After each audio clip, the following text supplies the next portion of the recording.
আজ ফকির আলমগীরের চতুর্থ মৃত্যুবার্ষিকী। তার স্মরণে জাদুঘর বানাতে চান শিল্পীর পরিবার। ইনশাল্লাহ আমি যদি কয়েকটি দিন আরো বেঁচে থাকি তার এই আশাগুলি আমি পূর্ণ করতে চেষ্টা করব। মাইলস্টোনে বিমান দুর্ঘটনায় শিল্পীদের আরও দায়িত্বশীল হতে বলেছেন সংস্কৃতি উপদেষ্টা। একই দুর্ঘটনায় নিজের সব নাটক মুক্তি না দেবার সিদ্ধান্ত নিয়েছেন অভিনেতা আরশ খান। মাইলস্টোনের বিমান বিধ্বস্তে ক্ষতিগ্রস্ত পরিবারের জন্য সাহায্যের হাত বাড়িয়েছেন কিংবদন্তি সঙ্গীত শিল্পী জেমস। দর্শক সবাইকে আমন্ত্রণ। শুরু করছি Walker footwear presents showbiz and style 44। দেশ বিদেশের বিনোদনের নানা খবর সাথে নিয়ে আছি আমি শাহরিন জেবিন। দেশকে শত্রুমুক্ত করতে করেছেন মুক্তিযুদ্ধ। সংস্কৃতির বিকাশে প্রতিষ্ঠা করেছেন ঋষিজ শিল্পী গোষ্ঠী। গানে গানে বলেছেন মেহনতি মানুষের কথা। তিনি ফকির আলমগীর। 4 বছর আগে ঠিক আজকের দিনে পৃথিবীর মায়া ছেড়েছেন এই শিল্পী। প্রয়াণ দিনে ফকির আলমগীরকে নিয়ে স্মৃতির ছাপি খুলেছেন তার স্ত্রী পুত্র। মায়ের একধার দুধের দাম কাটিয়া গায়ের চাপ। 4 বছর হলো থেমে গেছে এই কণ্ঠ। 2021 সালের আজকের এই দিনে 3.5 হাত পিঞ্জরে বন্দী হয়েছিলেন গণসঙ্গীতের এই সোনার ময়না। শিল্পী নেই, আছে তার হারমোনিয়াম। অনেকদিন হলো আঙুলের ছোঁয়ায় বাঁশের বাঁশিতে উঠে না সুর। যদিও স্বামীর রেখে যাওয়া অস্তিত্ব ঋষিজ শিল্পগোষ্ঠীর হাল ধরেছেন স্ত্রী। এমন শিল্পী খুব কমই আছে। গণসঙ্গীতের পড়াশোনা করেছেন, গণযোগাযোগে চাকরি করেছেন, গণসংযোগে গেয়েছেন গণসঙ্গীত। আর মানুষের তার নামের আগে গণ যুক্ত হয়ে গণসঙ্গীত, এই গণ শব্দটাকে মহিমান্বিত করেছেন ফকির আলমগীরের নামের সাথে যুক্ত হয়ে।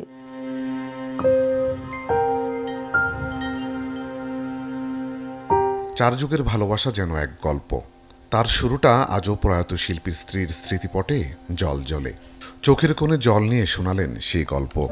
সবসময় তার স্মৃতি তাড়িত করে আমাকে, সবসময় আমাকে কলি কলি বলে বারবার ডাকতো, এত ডাকতো। আমি খুব বারবার তুমি ডাকো কেন, কিন্তু আমাকে সে জীবনে কোনো কষ্ট দেয় নাই।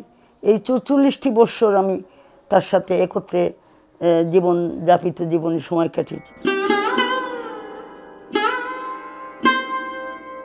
6 তলার এই বাড়িটা আস্ত এক জাদুঘর। তবুও আলাদা করে ফকির আলমগীরের স্মৃতি জাদুঘর বানাতে চান পরিবারের সকলে। সব কিছু গোছানো আছে। সময় সাপেক্ষে আমি ইনশাল্লাহ আমি যদি কয়েকটি দিন আরও বেঁচে থাকি তার এই আশাগুলি আমি পূর্ণ করতে চেষ্টা করব। আব্বুর সব কিছুই হার্ড কপিতে আছে, যেমন সব কিছু হাতে লেখা আছে বা বইতে আছে। এগুলা এখন কম্পিউটারে টাইপ করে নেওয়ার স্টেপে আমরা রয়েছি। আপাতত 200 গানের মতন অ্যারেঞ্জ করতে পেরেছি। এগুলা দিয়ে আমরা একটা ট্রায়াল ভিত্তিতে বা পাইলট প্রকল্প হিসেবে এটা শুরু করব। চোখের পলকে কেটে গেল 4টি বছর, হয়তো কেটে যাবে দশক, শতক, হাজারো বছর। তবু তার দরাজ কণ্ঠের সুর বেঁচে থাকবে অযুত লক্ষ নিযুত কুঠি দর্শকদের হৃদয়ে। পথ ভুল করে অন্তত একটিবার এসো তো, বেবুলু বাউল আমার ভালোবাসার উদার জানালা খুলে রাখবো, যদি আসো তুমি একটিবার অন্তত। আলী আফতাব, চান 24, ঢাকা। অন্তর্বর্তীকালীন সরকারের সংস্কৃতি বিষয়ক উপদেষ্টা মোস্তফা সরয়ার ফারুকী বলেছেন, রাজধানীর উত্তরার মাইলস্টোন স্কুল অ্যান্ড কলেজে বিমান বিধ্বস্তের ঘটনায় হতাহত নিখোঁজদের তথ্য ছড়ানোর ক্ষেত্রে জাতি শিল্পীদের কাছে আরও দায়িত্বশীলতা আশা করে। মঙ্গলবার দিবাগত রাতে নিজের ভেরিফাইড ফেসবুক আইডিতে দেওয়া এক পোস্টে তিনি এসব কথা বলেন।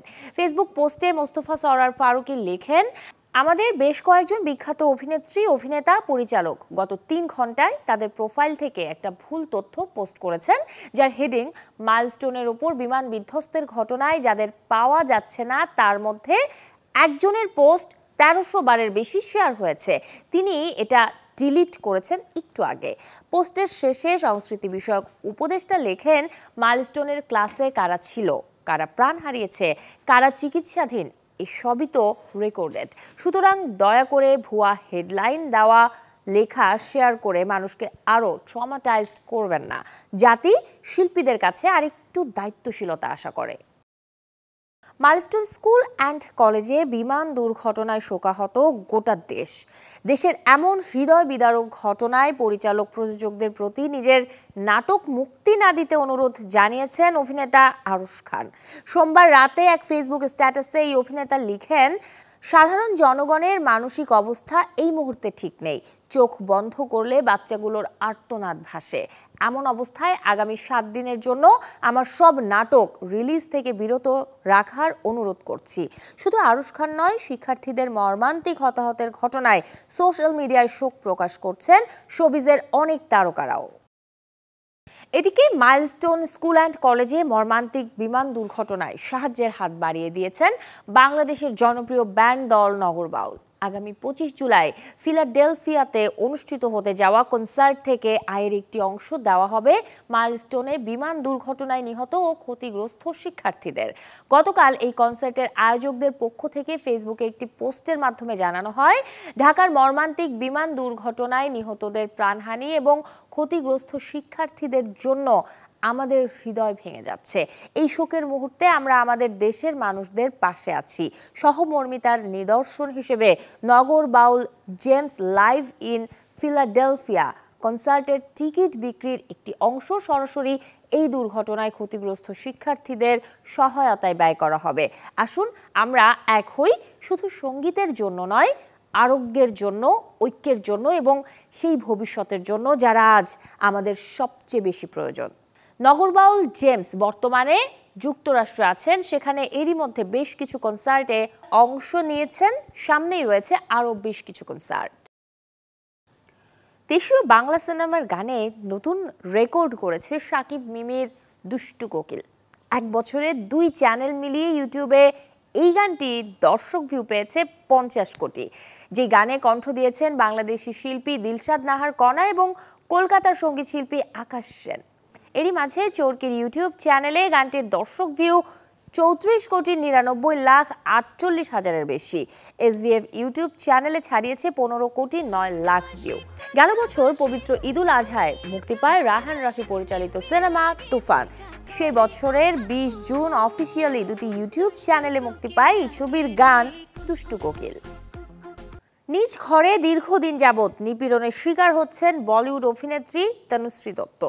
কাঁদতে কাঁদতে নিজের দুরবস্থার কথা নিজেই একটি ইনস্টাগ্রাম ভিডিওতে জানিয়েছেন আশিক বানায় আপনি ছবির আলোচিত এই নায়িকা। ভিডিও বার্তায় তনুশ্রী দত্ত জানান, অত্যাচার সহ্য করতে করতে সে অসুস্থ হয়ে পড়েছেন এবং হতাশাতেও ভুগছেন। 2018 সাল থেকেই তিনি নাকি নিজ ঘরে নানাভাবে অত্যাচারের শিকার হচ্ছেন। এজন্য পুলিশকেও কল করেছেন এই অভিনেত্রী। এর আগে 2018 সালে #MeToo আন্দোলনের সময় নানা পাটেকারের বিরুদ্ধে অভিযোগ এনেছিলেন তনুশ্রী, পরে তা তুলেও নিয়েছিলেন। অভিনেত্রীর মতে সে সময় থেকেই তার জীবন দুর্বিষহ হয়ে উঠেছে। দিনে দিনে তার উপর অদৃশ্য কোনো শক্তি নাকি নানাভাবে ভয়ভীতি দেখাচ্ছে। সেজন্য নিজের নিরাপত্তায় কর্তৃপক্ষের দৃষ্টি আকর্ষণ করতে চাইছেন তনুশ্রী দত্ত। গেল মাসে মা ছবিতে প্রথমবার মায়ের চরিত্রে হাজির হয়ে আলোচনায় এসেছিলেন কাজল দেবগন। এবারে এই বলিউড ডিভা আবারও হাজির হচ্ছেন মা হয়েই সরজমিন ছবি দিয়ে। কাওয়াজ ইয়ারনির পরিচালনায় এই ছবিটি মুক্তি পাবে আসছে 25 জুলাই। আবারও রূপালী পর্দায় মায়ের ভূমিকায় দেখা মিলতে চলেছে 90s দিভা কাজল দেবগনের, যে সিনেমায় তার সন্তানের চরিত্রে অভিনয় করবেন নবাব পুত্র ইব্রাহিম আলী খান।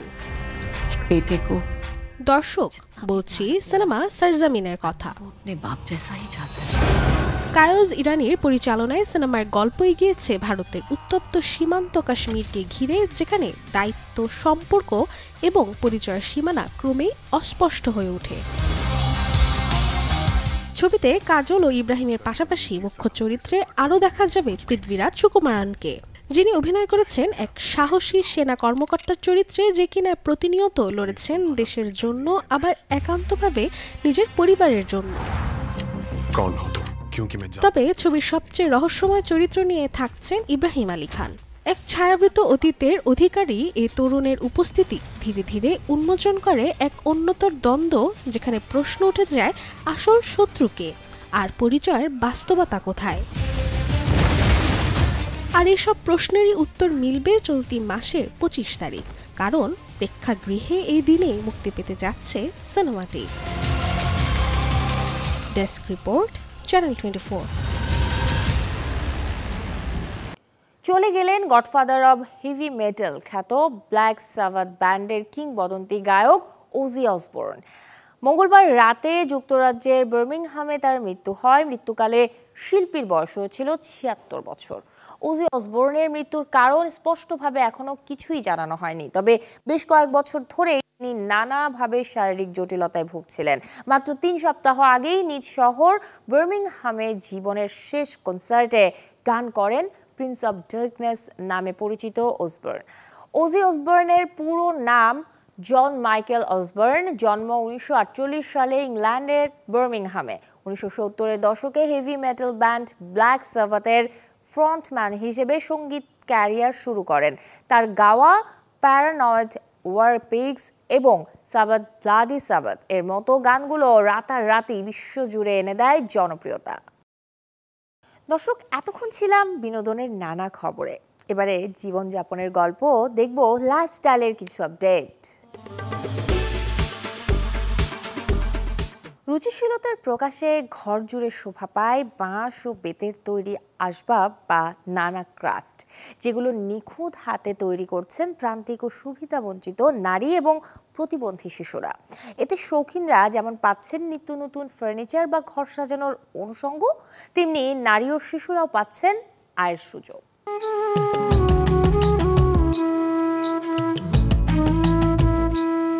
বাঁশ আর বেতের গল্পের শুরুটা হয় এক টুকরো স্বপ্ন দিয়ে, যে স্বপ্নের পরিণতি বসার ঘরের চেয়ার, দোলনা কিংবা মগডুলির রূপে। বেতের জিনিস অনেক চাহিদা, এটা ন্যাচারাল জিনিস, এটা দেশীয় পণ্য। হ্যাঁ, বিদেশ থেকেও আসে, তবে আমাদের দেশীয় বেশি হয়। তবে এটার একটা উপকারে আছে যে ন্যাচারাল জিনিস দেখতে সুন্দর। কিন্তু এই সৌন্দর্যের নেপথ্যে আছে অসংখ্য শ্রম ঘটনার ইতিহাস, যা তৈরি করেছেন সমাজের প্রান্তিক নারী ও প্রতিবন্ধী সন্তানেরা। তাদের কেউ স্বামীহারা, কেউ বা বাবা মায়ের অবহেলায় বেড়ে ওঠা একমাত্র সন্তান। জীবন সংগ্রামে তবু যেন হার মানেনি তারা। 5 বছর ধরে কাজ করতেছি, সব কিছু সফল হইতে পারতাছি। আবার সবাই 10 জন আমরা কাজ করতেছি মহিলারা, মাসে আমরা 15-20 হাজার করে বেতন পাইতে আছি। বেতের আর বাঁশের এগুলা মানে আমাদের তো অনেক দিন ধরে করতেছে না, আমাদের কাছে ভালোই লাগতেছে, আর যে আপারা করে তাদের কাছেও ভালো লাগতেছে। দুহাতের শক্তিকে পুঁজি করে তারা গড়ে তুলেছে শিল্পপণ্য, যা শহরের অভিজাত শোরুমে বিক্রি হচ্ছে হাজার হাজার টাকায়। বিশেষ চাহিদা সম্পন্ন পুরুষ ও নারীদের জন্য এমন কাজের সুযোগ থাকায় অনেকটা স্বাচ্ছন্দ্যে জীবন কাটাচ্ছেন তারা। প্রতিবন্ধীরা মানে না বুঝলেও আমি বোঝাই দিই, বোঝানোর পরে কাজ শেখা আর কি। এটা কোনো সমস্যা হয় না, এগারো সংসার ভালো চলে, আমরাও চলতে পারি আর কি। যে হাতগুলো অনেকের চোখে কেবলই করুণার, আজ তারাই হয়ে উঠেছে শিল্পের দিশারি। বেতের চেয়ার নয়, এ যেন ভালোবাসার পরিশ্রমে বাঁধা এক একটি আত্মজয়। রাশিকা হোসেন, চ্যানেল 24, ঢাকা। বাহ্যিকভাবে সুন্দর থাকতে যেমন জরুরি বয়স ধরে রাখা, তেমনি শরীরের সুস্বাস্থ্য ধরে রাখতে জরুরি মেটাবলিক এজ ঠিক রাখা। ভাবছেন কি এই মেটাবলিক এজ? কিভাবে নির্ণয় করবেন তা? আর এই মেটাবলিক এজ কম বেশিতে কি বা প্রভাব পড়তে পারে আপনার শরীরে? চলুন জেনে আসি এই সব প্রশ্নের উত্তর। যার মেটাবলিক এজ বেশি, তার মেটাবলিজমের হার তুলনামূলকভাবে কম। খুব সহজ করে বললে তার দেহে ক্যালোরি পোড়ানোর হার কম, আর তাই বয়সের জন্য স্বাভাবিক পরিমাণ খাবার গ্রহণ করলেও দেহে মেদ জমার প্রবণতা থাকে। ভুঁড়ি বেড়ে যাওয়া মেটাবলিক বয়স বাড়ার লক্ষণ। যদি এমনটা হয় যে ক্লান্তি আপনার নিত্য সঙ্গী, তাহলে বুঝবেন আপনার মেটাবলিক এজ অনেকটাই বেশি। এই এজ বাড়লে আপনি যত খাবার খাবেন তা থেকে দেহের জন্য প্রয়োজনীয় শক্তি উৎপাদনের কাজটাই ধীর হয়ে যাবে, আর এমন অবস্থায় প্রায়ই অবসর অনুভূত হয়।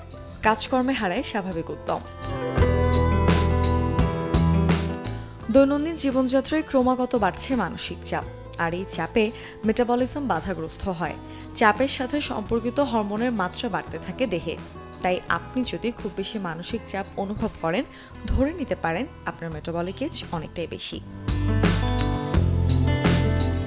শারীরিক কোনো অসুবিধার কারণে ঘুমের সমস্যায় ভুগতে পারেন যে কেউ। মানসিক চাপও ঘুমের শত্রু।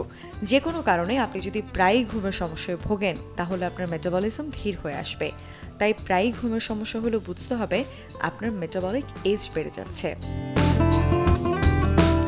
স্বাস্থ্যকর জীবনচর্চায় মেটাবলিক বয়স কমানোর চাবিকাঠি। সুষম খাদ্যাভ্যাস গড়ে তোলা ভীষণ জরুরি। গোটা শস্য, মৌসুমী ফলমূল এবং টাটকা শাকসবজি খাবেন। পানি খাবেন পর্যাপ্ত। সাথে অভ্যাস করুন নিয়মিত যোগব্যায়াম করা। যোগব্যায়াম এবং শ্বাস প্রশ্বাসের অনুশীলন মানসিক চাপ কমায় এবং শরীরকে শান্ত রাখে। এতে মানসিক স্থিরতা আসে এবং ঘুমের মানও উন্নত হয়। তাই প্রতিদিন কয়েক মিনিটের যোগব্যায়ামেও থাকবেন তরুণ। Desk report, channel 24। ডিজিটাল যুগে শিশু কিশোরদের সময় কাটানোর অন্যতম অনুষঙ্গ হাতের স্মার্ট ডিভাইস। কিন্তু ইন্টারনেটে বয়সোপযোগী কন্টেন্ট দেখছে কিনা তা অভিভাবকদের নজর রাখা জরুরি। কারণ সময়ের আগেই অ্যাডাল্ট কন্টেন্টে বুঁদ হলে আদরের সন্তান যেতে পারে বিপথে। অবসরে ঘরবন্দি জীবন, শিশু কিশোরদের খেলার সঙ্গী যেখানে স্মার্টফোনের মতো ডিভাইস। পারিবারিক সময় কিংবা খেলার মুহূর্ত সঙ্গী হচ্ছে কার্টুন কিংবা গেম, যেখানে আবার ভয় নেতিবাচক শিক্ষা নেওয়ার। এআইয়ের এই যুগে শিশুদের প্রিয় কার্টুন চরিত্র, গেমগুলোর ভয়েস বদলে কেউ কেউ যুক্ত করছেন অশ্লীল সংলাপ, যা নিয়ে উদ্বিগ্ন অভিভাবকরা। এখন এমন একটা সময় চলে আসছে যে গেমস ছাড়া বাচ্চারা থাকতে পারে না, গেমসের মধ্যে চলে আসে। কিন্তু তারপর কিছু শিক্ষামূলক গেমস আছে যেগুলো থেকে মানুষ শেখা যায়। আমি আমার বাচ্চাকে বলি সেইগুলো দেখো। এখন দেখা যাচ্ছে যে কন্টেন্টগুলোর মধ্যে ভাষার অবস্থাও বেশি একটা ভালো না। তারা বিভিন্ন রকমের স্ল্যাং শিখে ফেলতেছে। তারপরে হচ্ছে বিভিন্ন রকমের যে ভাষাগুলো আমরা আসলে শেখাতে চাচ্ছি না, সেই ভাষাগুলো তারা শিখে ফেলছে। তারা গেমসে যতটুকু ইনভলভ হয়ে যাচ্ছে, সেই গেমসে বিভিন্ন টাইপের কানেক্টেড পার্সনদের সাথে যখন কথা হয়, তাদের সাথে আসলে তাদের যে মনস্তাত্ত্বিক ব্যাপারগুলো, তাদের বয়সগুলো আরও বেশি থাকে বা কিছু ক্ষেত্রে তারা অ্যাডাল্ট কথাবার্তা বলে ফেলে। অন্যদিকে সোশ্যাল মিডিয়ার নানাবিধ কন্টেন্ট থেকে শিশুরা অজান্তেই অ্যাডাল্ট বার্তা গ্রহণ করে ক্ষতিগ্রস্ত হচ্ছে বলে জানান এই সাইকোলজিস্ট। সাময়িক এক্সাইটমেন্ট অথবা হচ্ছে অ্যাডাল্ট কন্টেন্টের যেই ধরনের মেসেজেসগুলো তারা রিসিভ করে, এটার যে দীর্ঘমেয়াদী প্রভাব আছে এটা তো এই শিশু বুঝতে পারছে না। সে হয়তো তার ডেইলি লাইফে এটা প্রয়োগ করছে, অথবা এটার মাধ্যমে তার যেই মানসিক বিকাশটা ঘটছে সেখানে আসলে অনেক ধরনের সহিংসতামূলক, অনেক ধরনের ইনঅ্যাপ্রোপ্রিয়েট আচরণ, এই বিষয়গুলো সে অ্যাডাপ্ট করতে শুরু করেছে। সোশ্যাল মিডিয়ার নিয়ন্ত্রণ যেখানে সম্ভব হয়ে উঠছে না, সচেতন হয়ে কিছুটা হলেও ক্ষতি থেকে রক্ষা করা সম্ভব বলে মনে করেন বিশেষজ্ঞরা। সামাজিকভাবে, পারিবারিকভাবে আমাদের দায়িত্ব হচ্ছে তাদের মাঝে সেই শিক্ষা এবং আত্মোপলব্ধির জায়গাটা তৈরি করা, যাতে তারা ডিসাইড করতে পারে আমি কোন কন্টেন্ট কনজিউম করব আর কোন কন্টেন্ট কনজিউম করব না। গাজী আনিস, চ্যানেল 24, ঢাকা। গল্পটা এবারে উল্টো পথে হাঁটা নিয়ে। শুনতে কিছুটা হাস্যকর মনে হলেও যদি আপনি সত্যি সত্যি উল্টো হাঁটেন নিয়মিত, তবে শরীরের ফিটনেস যেমন থাকবে ঠিক তেমনি কিন্তু মনটাও থাকবে ফুরফুরে। হাঁটাহাঁটি আমাদের প্রতিদিনের অভ্যাস, কিন্তু জানেন কি, উল্টো করে হাঁটা মানে ব্যাকওয়ার্ড ওয়াকিং আপনার স্বাস্থ্যের জন্য একেবারেই নতুন এক দিক খুলে দিতে পারে। মাইকেল জ্যাকসনের মুন ওয়াক, সেই বিখ্যাত স্টেপ আসলে অনেকটাই ব্যাকওয়ার্ড ওয়াকিং এর মতো, যদিও সেটা ছিল স্টেজের ম্যাজিক।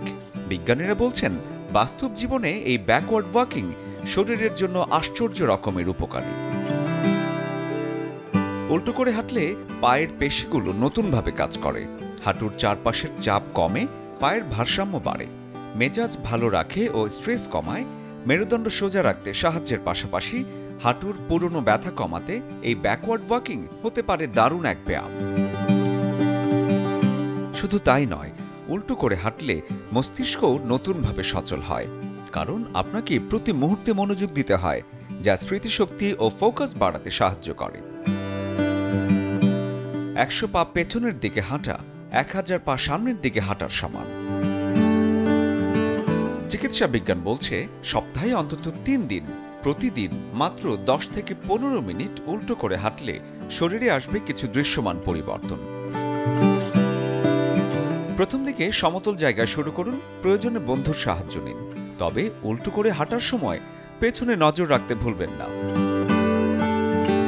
মুন ওয়াকের মতো স্টাইলিস্ট না হলেও ব্যাকওয়ার্ড ওয়াকিং আপনাকে দিতে পারে সুস্থ জীবনের সুর। নতুনভাবে হাঁটা, নতুনভাবে বাঁচা, এটাই তো আসল লাইফস্টাইল। শরীফুল হক, চ্যানেল 24।